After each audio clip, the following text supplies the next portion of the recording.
여러분, 경제 위기를 극복하려 우리만 살자는 극단적인 선택을 감행했던 역사가 있다면 과연 어떤 결과가 펼쳐질 거라고 생각하시나요? 한때는 번영의 상징이었던 1920년대 미국이 불과 몇 년 만에 전 세계 경제를 파탄낸 주범으로 지목될 수 있었던 충격적인 이야기, 오늘 저희가 함께 깊이 파헤쳐 볼까 합니다. 강대국들이 저지른 경제적 오판이 얼마나 거대한 재앙을 불러왔는지, 그리고 그 재앙의 그림자가 오늘날 우리의 국제 정세와 경제적 불확실성 속에서도 여전히 드리워져 있음을 깨닫게 되실 거예요. 이 이야기는 단순한 과거의 기록을 넘어 지금 우리가 어떤 선택을 해야 할지에 대한 강력한 경고이자 소중한 교훈이 될 것입니다.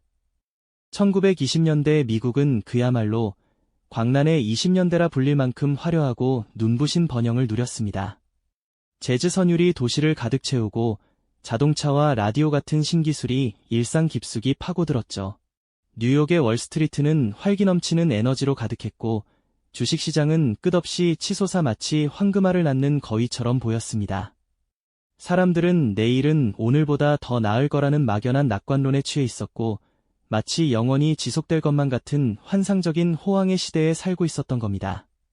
하지만 이 찬란한 번영의 이면에는 누구도 쉽사리 입 밖으로 꺼내지 못했던 어두운 그림자가 짙게 드리워져 있었죠. 겉으로는 풍요로워 보였지만 사실 미국의 농업 부문은 이미 심각한 위기에 빠져 있었습니다. 제1차 세계대전 동안 급증했던 농산물 수요가 전쟁이 끝나자마자 뚝 끊기면서 생산 과잉에 시달리던 농부들은 빚더미에 앉게 되었죠. 도시의 공장들 또한 빠르게 늘어나는 생산량만큼 소비가 따라주지 못해 팔리지 않는 재고들이 창고의 산더미처럼 쌓여갔습니다. 굴뚝에서는 연기가 쉴 새 없이 뿜어져 나왔지만 정작 그 안에서 만들어진 물건들은 갈 곳을 잃고 있었던 겁니다. 마치 겉은 멀쩡하지만 속은 골마가는 과일처럼 미국의 경제는 피상적인 번영 아래 깊은 불안의 씨앗을 품고 있었던 셈이죠. 이런 상황 속에서 국내 산업을 보호해야 한다는 목소리가 점차 힘을 얻기 시작했습니다. 우리 기업을 살리고 우리 노동자들의 일자리를 지켜야 한다는 명분 아래 외국산 제품에 높은 관세를 부과하여 국내 시장을 지키자는 보호무역주의가 고개를 들기 시작한 겁니다. 마치 폭풍우가 몰려오기 전 바다가 잔잔한 듯 보이지만 멀리서부터 먹구름이 서서히 몰려오는 것처럼 불길한 기운이 감돌고 있었죠. 당시 많은 정치인들은 이러한 보호무역 조치가 당장 눈앞의 문제를 해결해줄 마법의 지팡이가 될 것이라고 굳게 믿었습니다. 결국 이러한 시대적 흐름과 국내 정치적 압력 속에서 스무트홀리 관세법이라는 이름의 거대한 도박이 시작되려고 했습니다. 1929년 미국 의회에서는 수많은 품목에 대한 관세를 대폭 인상하는 법안이 논의되기 시작했죠. 이 법안은 단순히 몇몇 제품에 대한 관세를 조정하는 수준이 아니었습니다. 수천 가지에 달하는 수입품에 대해 역사상 유례없는 높은 관세를 매기겠다는 계획이었던 겁니다. 워싱턴 DC의 의사당에서는 이 법안을 두고 찬성과 반대 진영이 격렬한 논쟁을 벌였습니다. 마치 불꽃 튀는 싸움처럼 서로의 주장이 팽팽하게 맞섰죠. 당시 수많은 경제학자들은 이 법안이 가져올 파국적인 결과에 대해 강력하게 경고했습니다. 국제 무역이 위축되고 다른 나라들의 보복 관세로 이어져 결국 미국 경제에 더 큰 타격을 줄 것이라고 말이죠. 심지어 당시 허버트 후버 대통령마저도 이 법안에 대해 깊은 우려를 표명하며 서명을 주저했습니다. 마치 벼랑 끝에 선 사람에게 한 발짝만 더 가면 위험하다고 외치는 것처럼 현명한 이들의 경고는 이어졌습니다. 하지만 국내 산업을 보호하고 농업 문제를 해결하겠다는 단기적인 이득에 눈이 먼 정치적 압력은 너무나도 강했습니다. 유럽 각국의 외교관들도 워싱턴에 모여 이 법안의 통과에 대한 깊은 우려를 표명했습니다. 그들은 이 관세법이 국제관계를 악화시키고 전 세계적인 무역 전쟁을 촉발할 수 있다고 경고했죠. 마치 거대한 파도가 밀려오기 전 해변에 모인 사람들이 불안한 눈빛으로 바다를 바라보는 모습과 같았습니다. 그러나 이러한 경고와 우려의 목소리들은 거대한 정치적 흐름 속에서 점차 묻히기 시작했습니다. 다가올 파국을 예고하는 신문 일면에 헤드라인이 연일 쏟아져 나왔지만 이미 대세는 기울고 있었던 걸까요? 미국은 결국 이 파국적인 도박을 감행하게 됩니다. 과연 이 선택이 어떤 결과를 불러왔을까요? 미국이 감행한 그 파국적인 도박은 결국 스무트홀리 관세법이라는 이름으로 1930년 6월 현실이 되고 말았습니다. 이 법안은 2만여 가지가 넘는 수입품에 대해 전례 없는 높은 관세를 부과하며 세계 최대 경제 대국이었던 미국 시장의 문을 걸어 잠그는 행위나 다름없었죠. 당시 미국은 대공황의 그림자가 짙어지자 자국 산업과 농업을 보호하겠다는 명분 아래 이러한 극단적인 선택을 단행했던 겁니다. 하지만 그 의도는 안타깝게도 전혀 예상치 못한, 아니 어쩌면 예견되었던 비극적인 결과로 이어지고 말았죠. 미국의 이러한 결정에 유럽 대륙은 즉각적이고 강경한 태도로 맞섰습니다. 마치 거대한 파도가 해안을 덮치듯 미국의 제품을 겨냥한 보복 관세의 물결이 삽시간에 유럽 전역을 휩쓸었죠. 프랑스는 미국산 자동차와 라디오에, 영국은 미국의 곡물과 가공식품에, 독일은 자국의 산업을 보호하겠다는 명분으로 미국 제품에 대한 관세를 가차없이 인상했습니다. 이는 마치 도미노 게임처럼 연쇄적으로 전 세계를 관세 전쟁의 소용돌이 속으로 몰아넣는 기폭제가 되고 말았습니다. 국제 무역의 혈류는 급격히 응고되며 교역량은 마치 숨을 멈춘 듯 곤두박질 쳤습니다. 1929년에 360억 달러에 달했던 전 세계 교역 규모는 불과 4년 만인 1933년에는 120억 달러 수준으로 무려 3분의 1 토막이 나고 말았죠. 상상해 보십시오. 한때는 세계 곳곳을 누비며 활기 넘치던 수많은 화물선들이 항구에 발이 묶인 채 녹슬어가고 국경을 넘지 못하고 쌓여있는 수출품들은 쓸모없는 재고 더미로 변해가는 절망적인 풍경을 말입니다. 각국은 자국의 경제를 살리겠다는 명목으로 더욱더 문을 걸어 잠그고 다른 나라와의 교류를 단절하는 고립주의의 길을 택했습니다. 이는 마치 사막 한가운데서 각자 자기 물통에 물만 아껴 마시려다 결국 모두가 목마름에 지쳐 쓰러지는 것과 같은 어리석은 선택이었죠. 서로에게 등을 돌린 결과는 참혹했습니다.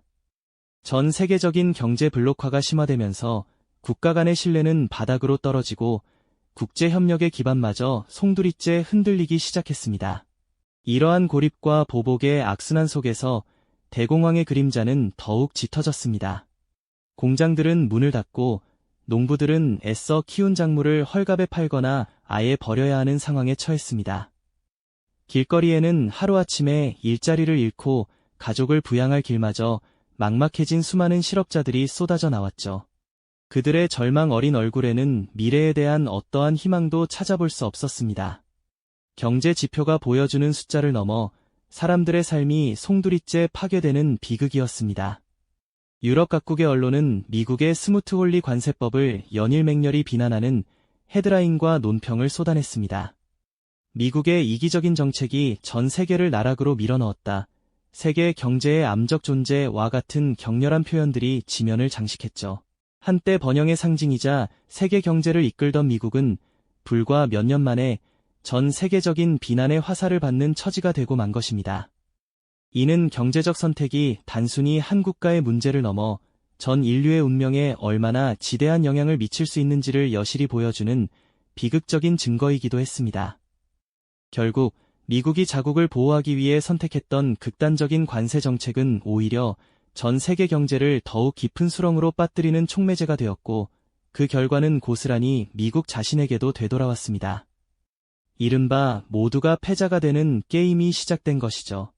과연 이러한 파국 속에서 세계는 어떤 교훈을 얻게 될까요? 그리고 이 절망적인 상황은 어떻게 전환점을 맞이하게 될까요? 다음 이야기에서 그 해답을 함께 찾아보시죠. 모두가 패자가 되는 게임. 이 잔혹한 현실은 예상보다 훨씬 더 깊고 넓은 상처를 남겼습니다. 스무트홀리 관세법 이후 유럽 각국이 미국에 대한 보복 관세의 칼날을 꺼내들자 국제무역은 말 그대로 얼어붙어 버렸죠. 이러한 무역 장벽은 대공황의 파도를 전 세계로 확산시키는 결정적인 요인이 되었죠. 가뜩이나 불안했던 경제는 설상가상으로 더욱 깊은 나락으로 떨어졌습니다. 미국 내에서는 농산물 가격이 폭락해 농민들은 빚더미에 앉았고 공장들은 팔리지 않는 재고로 가득 차 문을 닫기 시작했습니다. 수많은 노동자들이 일자리를 잃고 거리로 쏟아져 나왔죠. 그들의 눈빛에는 절망과 분노가 뒤섞여 있었습니다. 유럽 역시 마찬가지였습니다. 독일과 영국, 프랑스 등 주요 경제국들은 미국의 관세 폭탄에 맞서 자국 산업을 보호하려 했지만 이는 결국 상호적인 파괴로 이어질 뿐이었습니다. 실업률은 걷잡을 수 없이 치솟았고 도시 곳곳에는 일자리를 잃고 굶주림에 지친 이들의 행렬이 끝없이 이어졌습니다. 결국 미국과 유럽 모두에게 막대한 경제적 타격을 입히며 이른바 모두가 패자가 되는 게임이었다는 뼈아픈 진실이 드러났습니다. 한때 번영을 구가하던 미국은 국제사회의 비난과 자국 내의 경제적 고통 속에서 깊은 후회에 빠질 수밖에 없었죠. 하지만 역사는 때때로 쓰라린 실패를 통해 값진 교훈을 얻게 만듭니다. 경제적 고립주의와 보호무역주의는 단기적인 이득을 가져올 수 있을지 모르나 상호 의존적인 글로벌 경제 구조에서는 결국 모두에게 치명적인 독이 되어 돌아온다는 역사적 교훈을 우리에게 전해주고 있는 것이죠. 지금 우리가 마주한 국제 정세와 경제적 불확실성 속에서 과연 우리는 과거의 실수를 되풀이하지 않고 어떤 현명한 선택을 해야 할까요? 역사 속에서 반복되는 패턴을 통해 우리는 무엇을 배워야 할까요? 역사는 승자의 기록이 아니라 때로는 패자의 교훈이 더욱 값지다는 메시지를 전달합니다. 지속 가능한 세계를 위한 협력의 중요성을 다시금 되새기게 하는 대목입니다. 90여 년 전의 이 비극이 지금 우리에게 더 섬뜩하게 다가오는 이유, 바로 2026년 현재 전 세계를 뒤흔들고 있는 제2의 관세 전쟁 때문입니다. 역사는 반복된다는 말처럼 지금의 미국 우선주의와 고관세 장벽이 과연 과거의 실수를 되풀이하게 될까요? 아니면 이번에는 다른 결말을 맞이할까요? 우리가 이 낡은 역사를 다시 꺼내본 이유입니다. 오늘 영상이 도움되셨다면 구독과 좋아요로 함께 성장해주세요. 내일은 오늘보다 더 단단한 경제병아리로 돌아오겠습니다. 감사합니다.